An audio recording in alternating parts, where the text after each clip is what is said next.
તો કેવું લાગ્યું દોસ્તો તમને કોન્સ્ટેબલ 2026 નું પેપર? 200 સવાલ 3 કલાક અને એવી આશા છે કે આપ તમામનું પેપર ખૂબ સારું ગયું હશે.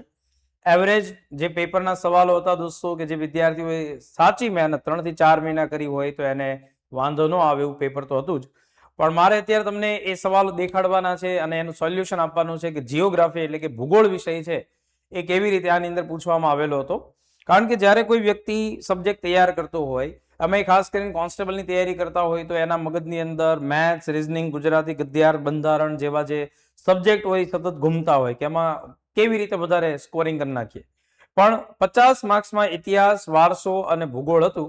હવે આ જે જીઓગ્રાફીના સબ્જેક્ટ છે ને એની અંદરથી 20 થી 25 જેટલા સવાલો છે દોસ્તો એ પૂછવામાં આવેલા હતા. એટલે તમે વિચારો કે મેરિટ તમારું બનાવી શકે. હવે આ સવાલો માટે આપણે જેટલી પણ ઓફલાઈન બેચોની અંદર ભાવનગર અને ગાંધીનગરમાં લેક્ચર લીધેલા છે ત્યારે એક વસ્તુ ખાસ કીધેલી છે કે દરેક વિદ્યાર્થીઓએ લેક્ચરની નોટ અને વર્લ્ડ ઇનબોક્સની જીકેની બુક આ બે જ વસ્તુ છે એને તૈયાર કરવાની છે. જો તમે એને ચૂક્યા હશો તો પેપર તમને લેન્ધી લાગે, અઘરું લાગે. ગામ તો ઘણું બધું કહેશે કે પેપરમાં આવો સવાલ હતો ને તેવું હતો, એને ક્યાંથી વાંચવું હોય, કઈ રીતે વાંચવું હોય એ આપણને ખ્યાલ નથી. પણ લેક્ચરની નોટ જેને વ્યવસ્થિત કરી હોય, બધા લેક્ચર્સ મારા ભણ્યા હોય, જેટલા લેક્ચર આપણે બંને બ્રાન્ચ ઉપર લીધેલા છે એમાં હાજર હોય. જો આ બધી કન્ડિશન છે કે હાજર હોવા જોઈએ, ભણેલું હોવું જોઈએ અને ત્યારે એને યાદ કરેલું હોવું જોઈએ, તો એને એવું કાંઈ લાગે નહીં કે આમાં આટલું અઘરું હતું ને આવું હતું. પણ દોસ્તો હવે આપણે વન બાય વન સવાલ જોઈએ. અમુક લોજિકલ સવાલ હતા, અમુક એવા સવાલ હતા કે એકદમ બેઠા અને સાવ સહેલા હતા અને એક બે સવાલ એવા હતા જેમાં તમારી વિચાર શક્તિ છે માગી લે અથવા તમારે સ્કીપ કરવા પડે. તો પેપર એવરેજ આપણને જે જોવા મળ્યું એનો જુઓ. સૌથી પહેલો સવાલ આપણી જે સ્ક્રીન છે એની પર એવો છે કે નીચેના પૈકી કઈ જગ્યાએ રામપરા અભયારણ્ય છે એ આવેલું છે. જો અહીંયા આપણને પૂછેલું છે રામપરા અભયારણ્ય, ગુજરાતમાં 23 અભયારણ્ય આવેલા છે, એમાંથી મોરબીની અંદર રામપરા વન્યજીવ અભયારણ્ય છે. અને આપણે એવું 100% તમને કહેલું કે અભયારણ્યનો સવાલ હોય ને હોય જ. આ એનું જીવંત ઉદાહરણ છે દોસ્તો. એની પછી આપણને જે સવાલ પૂછવામાં આવે છે એ સવાલ છે કે કચ્છના ગઢ શીશા એટલે કે કચ્છ વિસ્તારની અંદર મુખ્યત્વે કયું ખનીજ છે એ મળી આવે છે. અને એવું પણ તમને કહેલું ખનીજનો એક સવાલ હોય ને. મેં હમણાં થોડાક સમય પહેલા યુટ્યુબની અંદર રિવિઝન પેટે જે વિડીયો મૂકેલો એમાં પણ અલગ અલગ ખનીજો વિશે માહિતી આપેલી. મેં તમને શું કીધું, લેક્ચરની નોટ અને જીકેની બુક બે થી વિશેષ કર્યું હોય ને તો તમારો ટાઈમ છે એ વધારે વયો જાય, બાકી બધા સવાલ ઇઝીલી તમે હેન્ડલ કરી શકો. હવે કચ્છની અંદર તાંબુ, જસત અને અબરખ આ તો મળતું જ નથી. પહેલી વાત તો એ છે કે જો તમને આનો જવાબ નથી ખબર ને, તમને એટલી ખબર હોય છે કે તાંબુ, જસત છે એ બનાસકાંઠામાંથી, દાંતામાંથી મળે અને અબરખ તો ગુજરાતમાંથી મળતું જ નથી. એટલે અહીંયા તમારો સાચો જવાબ શું આવે? બોક્સાઇટ આવે. અને આ બોક્સાઇટ છે એ ગુજરાતમાં કચ્છમાંથી, જામનગરમાંથી અને દ્વારકામાંથી મળે. આની પહેલાની કોઈ પરીક્ષામાં એવું પૂછ્યું હતું કે બોક્સાઇટ ક્યાંથી મળે, અને અત્યારે થોડુંક વ્યવસ્થિત રીતે જો ડાયરેક્ટ ઇનડાયરેક્ટ સવાલ એવો હતો. પ્રસ્તર ખડકો છે એ કેલ્શિયમ અને મેગ્નેશિયમ કાર્બોનેટના ભળેલા હોય. હવે આવો જે સવાલ છે ને એમાં પહેલી દ્રષ્ટિએ કોઈ પણ વ્યક્તિ છે એ બની શકે કે મૂકી દે કે ભાઈ હવે આ સવાલ તો ભૌતિક ભૂગોળનો કંઈક એવો લાગે છે. પણ મેં જ્યારે ખડકો હમણાં ભણાવ્યા, પ્રસ્તર ભણાવ્યું, અગ્નિકૃત ભણાવ્યા, મેં છે ને એમાંથી તમને બે જ્યારે તમે લિસ્ટ જોઈ એમાં ગ્રેનાઇટ અને ડાયોરાઇટ છે એ બંને તો અગ્નિકૃત ના જ ઉદાહરણ છે. એટલે સીધી વાત છે, તમે આખો સવાલ છે એને જોવો 4 ઓપ્શનમાંથી, ગ્રેનાઇટ તો કોઈ સંજોગોમાં ન આવે, ડાયોરાઇટ છે એ પણ એનું જ ઉદાહરણ છે અગ્નિકૃતનું. લિગ્નાઇટ કોલસાનો પ્રકાર છે જેમાં કાર્બનનું પ્રમાણ હોય. હવે તો જવાબ શું આવે? એક જ આપણી પાસે વધે અને એ શબ્દ કયો છે? ડોલોમાઇટ. જે લીલા રંગનો આરસ તરીકે આપણે ઓળખતા હોઈએ એ ડોલોમાઇટ છે. જ્યારે દોસ્તો કેલ્શિયમ કાર્બોનેટ વધારે હોય ત્યારે એ કેવા પથ્થર હોય? ચૂનાના પથ્થરો હોય. અને મેગ્નેશિયમ કાર્બોનેટ વધારે હોય ત્યારે એ ડોલોમાઇટ હોય. એટલે સવાલ છે તો થોડોક એવી રીતે કે કેલ્શિયમ અને મેગ્નેશિયમ બે સાથે લખી નાખ્યું છે કાર્બોનેટમાં, પણ તોય આપણે આ ત્રણને બાદ જ કરવા પડે તો જવાબ ડોલોમાઇટ જ આવે. હવે હું તમને આવું લોજિક શું કામ સમજાવું છું, તમને ખ્યાલ આવે કે ત્યારે આપણે શું વિચાર્યું અને એ સમય શું વિચારવાનું હતું એનો એક આપણને અંદાજ રહે. એટલા માટે નીચેનામાંથી કઈ કઈ પર્વતમાળાઓ છે કે જે સ્તરભંગ ક્રિયાથી રચાયેલા છે? અને હમણાં જ આ યુટ્યુબની અંદર આપણે વિડીયો જ્યારે લીધો ત્યારે એમાં રિવિઝનના ભાગરૂપે પર્વતમાળાઓ બધી ભણાવી હતી ટુ ધી પોઈન્ટ, અને બધાના પ્રકારો મેં તમને સમજાવેલા કે આ કયા પ્રકારની પર્વતમાળા છે. હું એમાં સ્પષ્ટ પણ બોલેલું, ક્લાસમાં પણ આપણે ચર્ચા થઈ. સાહેબ જ્યારે તમે અરવલ્લી જેવી પર્વતમાળા જુઓ, વિંધ્યાચલ જેવી પર્વતમાળા છે, સોરી હિમાલય જેવી પર્વતમાળા જુઓ ત્યારે ખ્યાલ શું આવે કે આ તો ગેડ જેવી પર્વતમાળાઓ છે. પણ એની સિવાયની જે સ્તરભંગ, એમાં સહ્યાદ્રી, નીલગિરી અને સતપુડા, આ ત્રણે ત્રણ, એટલે આપણો જે ખરેખર જવાબ આવે ને એક એવી છે કે ઉપરોક્ત તમામ છે કે જે સ્તરભંગથી રચાયેલા છે. પર્વતમાળાના સવાલમાંથી સવાલ આવશે, આવી વાત આપણે અહીંયા સાચી પડી. પછી સાહેબ જ્વાળામુખી વાળો સવાલ બહુ સરસ મજાનો, કે કોઈ એક જ્વાળામુખી છે, એનું એકવાર પ્રસ્ફોટન થયો છે, પછી નિષ્ક્રિય થઈ ગયો છે, હવે ફરીવાર વિસ્ફોટ થવાના કોઈ ચિહ્ન છે એના વર્તાતા નથી, બરાબર. એટલે કે હવે એ વ્યક્તિ તો ન કહેવાય કે કોમ્પિટિટિવ એક્ઝામની તૈયારી નથી કરતો, પણ હવે જ્વાળામુખી ફાટવાનું નથી, હવે સક્રિય થવાનું નથી. તો જે જગ્યાએ એ જ્વાળામુખી છે એના મુખમાં આવા પાણી ભરાઈ જાય, સરોવર ભરાઈ જાય, તો એને મૃત જ્વાળામુખી આપણે કહેતા હોય. કાં તો એ સક્રિય હોય, કાં તો સુષુપ્ત હોય, અને કાં તો એ મૃત જ્વાળામુખી હોય. તો હવે જ્યારે મૃત જ્વાળામુખી આવે એનો મતલબ શું થાય કે એનો જે ક્રેટર છે એમાં ચોમાસાના કારણે, વરસાદના કારણે પાણી ભરાઈ જાય છે. બહુ સરસ મજાનો એક પાછો જેવો લોજિક વાળો. આવા 3-4 સવાલો વચ્ચે કંઈક આવે ને એટલે વિદ્યાર્થીઓને એમ લાગે કે આ સવાલ બહુ લેન્ધી હતા, ટફ હતો, ભૂગોળ અઘરું હતું, કોઈ દી આવી રીતે કઈ જોયું નથી. પણ હવે 2-5 સવાલ એવા હોય દરેક સબ્જેક્ટમાંથી, જ્યારે તમે અલગ અલગ ભારણ કાઢો ત્યારે 1-2 સવાલો તો એવા હોય, હવે એને જોઈને તમે આખા પેપરનું કે આખા સબ્જેક્ટને એવો દોષ ન આપી શકો કે આ બહુ અઘરું હતું. એટલે આ એવા વિદ્યાર્થીઓ માટે કે જે ભૂગોળ એમ કહેતો બહુ અઘરું પૂછાણું, તો આગળ એવા સવાલ આવશે કે જે તમને ખાલી એમ નજર કરો ત્યાં જવાબ મળી જાય. સૂકા અને અર્ધ સૂકા ગરમ રણ પ્રદેશો હોય એમાં જે વેગીલા પવન દ્વારા ભૂ સપાટી પર કડક પદાર્થને ઉપાડીને ઊંચકીને અન્યત્ર લઈ જવામાં આવે તો એને ઉડન ક્રિયા કહેવાય. હવે સાહેબ અહીંયા આ જે અલગ અલગ શબ્દ લખેલા છે બધા એનો મતલબ કંઈક ને કંઈક આની સાથે છે જ. ભૂ સપાટી ઉપર જે અલગ અલગ પદાર્થ છે એ જ્યારે એક સ્થળેથી બીજી જગ્યાએ જાય તો એને આપણે શું કહેતા હોય, ઉડન ક્રિયા કરતા હોય. ન્યા જો એ જે ખડકના કણો છે, એ જે રજ કણો છે, ખડકના કણો છે, એ ન્યા ઉછળ કૂદ કરતા હોય તો એને ઉત્ક્ષેપણ તરીકે આપણે ઓળખતા હોઈએ, બરાબર. પણ અહીંયા જ્યારે એને લઈને જાય છે ત્યારે આપણે એને ઉડન ક્રિયા તરીકે ઓળખીએ છીએ. ઓકે, એક જીકે નો સવાલ છે પણ આપણે લીધો છે અને મને ગમતો એક સવાલ છે સાહેબ. આ જનરલ નોલેજમાં આવે પણ છતાં જો આપણે લીધું છે. ગુજરાતમાં નીચેના પૈકી કયા જિલ્લામાં પવિત્ર અને નૈસર્ગિક સ્થળ પંપા સરોવર આવેલું છે? જે જવાબ છે ડાંગ. આપણે કહેતા હોઈએ કે ભગવાન શ્રી રામ છે એમની રાહ જોઈ અને સબરીબાઈ છે એ બોર ખાતા, તો એની હારે જોડાયેલી જે દંતકથા છે કે કથા છે એ પંપા સરોવર હારે જોડાયેલી. પણ અત્યારે તમને ઉલ્લેખનીય હું કરી દઉં કે પંપા સરોવર કર્ણાટકમાં પણ આવેલું છે, પણ અહીંયા જીકે માંથી અને જિલ્લામાંથી સવાલ પૂછાણો જે આપણે આમાં લીધો. પાછો એક જીકે નો સવાલ આવ્યો, બૌદ્ધ પુરાતત્વીય સ્થળ દેવની મોરી. સાહેબ આ દેવની મોરી નામનું સ્થળ છે એ અરવલ્લી જિલ્લામાં છે અને એ અરવલ્લી જિલ્લામાં શામળાજી પાસે છે. તો આપણો જવાબ શું હોય? મેશ્વો નદી.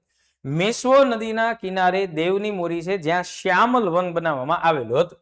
અને આ શ્યામલ વન જ્યારે બને છે એ સમયે અહીંયાથી આ જે શ્યામલ વન અને શ્યામ સરોવર, શ્યામલ વન તો છે જ પણ શ્યામ સરોવર બને છે. અને શ્યામ સરોવર મેશ્વો નદી પરનો એક ડેમ છે અને એ સમયના અવશેષો મળી આવ્યા છે. અત્યારે MS યુનિવર્સિટીની અંદર મ્યુઝિયમની અંદર એને રક્ષણ કરવામાં આવેલું છે.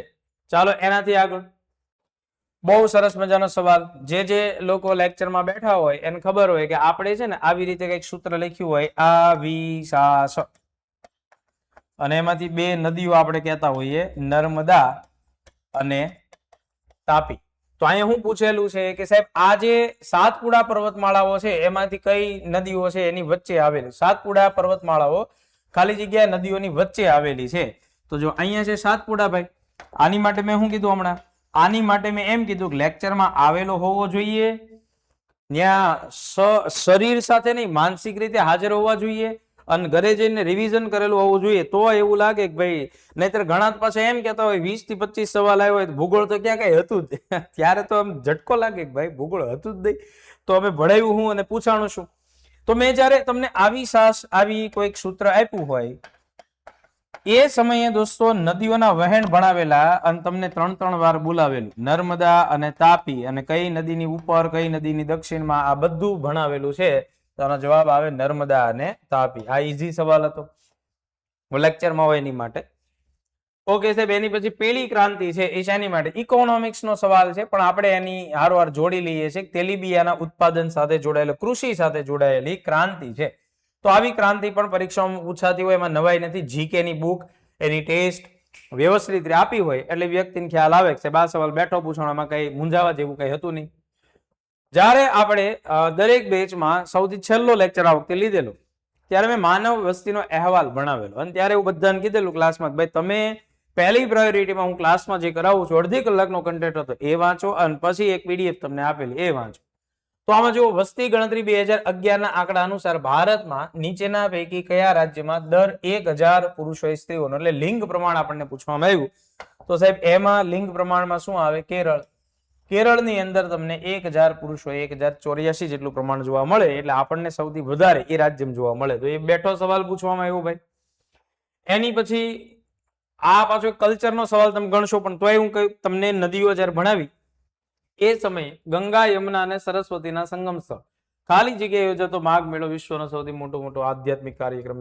પણ સાહેબ આપણે અહીંયા સુધી પહોંચીએ ને ત્યાં જ આપણને ખબર પડી જાય કે પ્રયાગરાજ, જે પેલા ઇલાહાબાદ તરીકે ઓળખવામાં આવતું.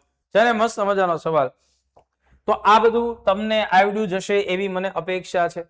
ઓકે, નીચેના પૈકી કયો ગ્રહ છે એ સૂર્ય ની પશ્ચિમ દિશામાં ઉગતો હોય એવું દેખાય? સૂર્ય ત્યાં પશ્ચિમ દિશામાં દેખાય. તો સાહેબ આપણી પાસે ઓપ્શનમાંથી અહીં યુરેનસ આવે. યુરેનસ છે પોતાની ધરી પર 98 ડિગ્રી જેટલો નમેલો છે, એટલે તમે ઓલમોસ્ટ સમજો ને તો ઊંધો, એટલે ફરતો બરોબર હોય.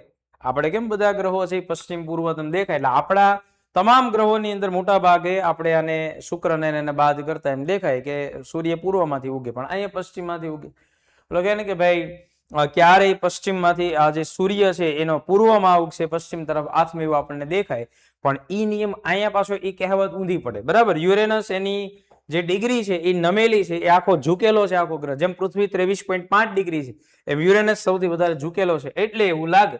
તો આ પણ સામાન્ય સવાલ છે, જીકે ની બુકમાં પણ તમને આરામથી મળી જાય. સાહેબ એની પછીનો પાછો એક સવાલ, નીચેના પૈકી કયા દરિયાઈ સરોવરો, જો દરિયાના કિનારે આવેલા સરોવર, ચિલ્કા અને પુલિકટ, અને આપણું નળ સરોવર તો ભાઈ દરિયાના કિનારે આવ્યું જ નથી, એ અમદાવાદ ને સુરેન્દ્રનગરની વચ્ચે છે. પહેલી વાર પરીક્ષા દેવા ગયો હોય માણસ, એને ખબર હોય ચિલ્કા અને પુલિકટ સરોવર બંને દરિયા કિનારે આવેલા. તો આમાં આ જવાબ આવે. નળ સરોવર તો અમદાવાદ અને સુરેન્દ્રનગરની વચ્ચે છે. હા, એમાં કચ્છના અખાતની ભરતીની અસર છે, પણ ચોમાસા સમયે તો મીઠું પાણી તમને જોવા મળે. એટલે આ જવાબ છે તમારો આ રીતે સિલેક્ટ થાય. તો સરોવરોનો સવાલ પૂછો. હવા તાપમાનના તફાવતને લીધે વિષુવવૃત્ત ઉપરના જે વાતાવરણમાં ભારે વાયુ હોય ક્યાં હોય?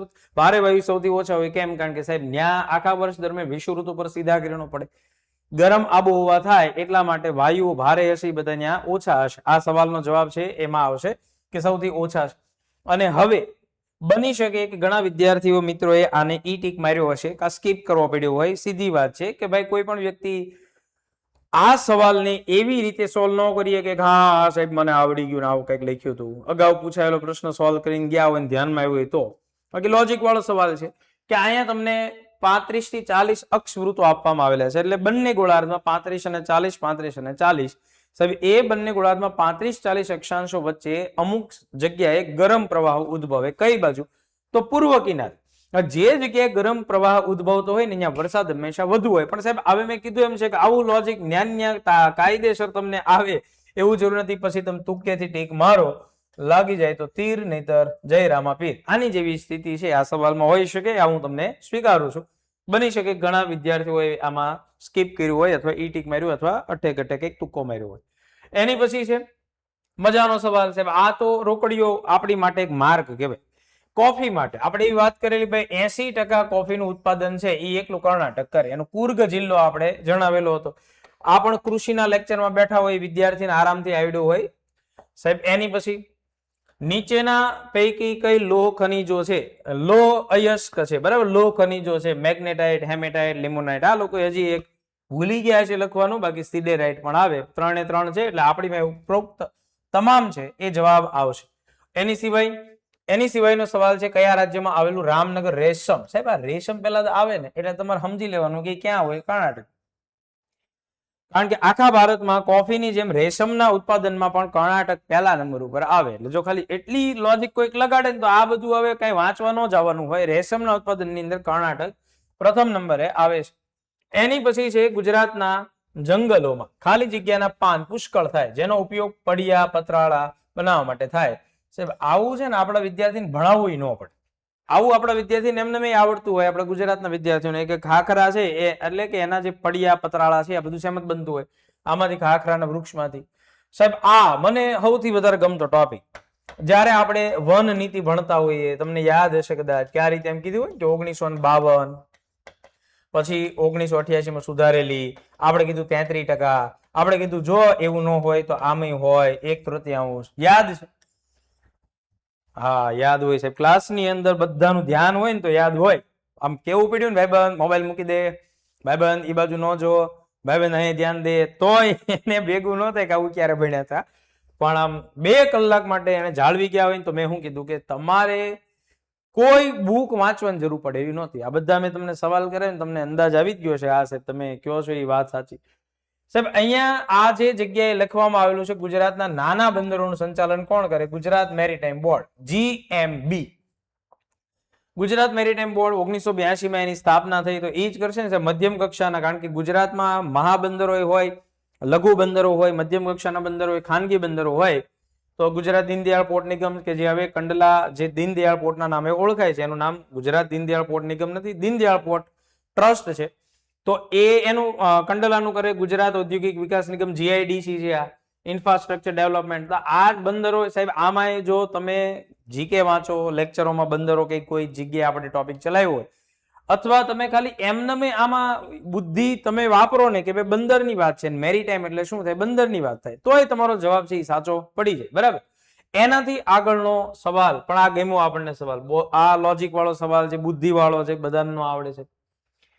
નીચેના પૈકી કયો ધોધ છે એ ઊંચો છે? એટલે આ લોકો છે ને હવે ઊંચાઈ ઉપર વી ગયા. હવે ખરેખર આવી રીતે પૂછવું જોઈએ કે ભાઈ કયો ધોધ છે એ કયા જિલ્લામાં આવેલો છે. કારણ કે કોઈ વિદ્યાર્થી કઈ કોઈ એવી રીતે ડેટા ફેક્ટ્સ ન વાંચ્યો હોય કે કયો ધોધ સૌથી ઊંચો હોય. માની લો તમને એક ની ખબર હોય તો બીજાની ઊંચાઈ તો ન જ ખબર હોય, પણ એટલે તોય સવાલ છે એ પૂછ્યો. આનો જવાબ છે ગિરમાળનો ધોધ આવે. કારણ કે 100 થી 110 મીટર 300 ફૂટ જેટલી ઊંચાઈ છે. જ્યારે આ બધી 100 ફૂટની ઊંચાઈ તમને જોવા મળે તો આ છે ગિરમાળનો ધોધ.